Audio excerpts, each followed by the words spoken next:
Sebuah kapal tongkang pengangkut batu bara atau ponton menabrak sebuah kafe yang berada di tepi Sungai Mahakam, Samarinda pada Selasa 14 Januari 2025. Insiden ini menimpa kafe tepi Mahakam atau yang sebelumnya dikenal nama Kafe Panorama Mahakam di Jalan Hajijah RT 10, Kelurahan Sungai Kledang, Kecamatan Samarinda Seberang, Kota Samarinda, Kalimantan Timur.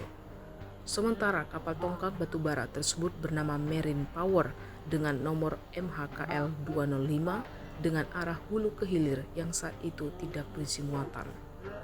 Karena insiden ini, kafe tepi Mahakam mengalami kerusakan cukup parah dan disebut mengalami kerugian miliaran rupiah.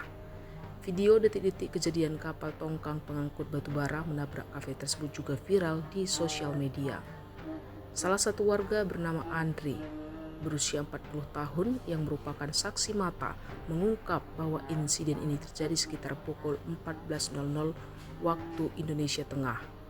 Andri juga menjelaskan bahwa pada saat kejadian terdapat sejumlah orang yang tengah berada di dalam kafe.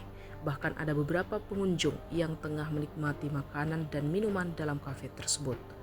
Diduga kapal tersebut putus tali dari kapal induk sehingga terbawa angin.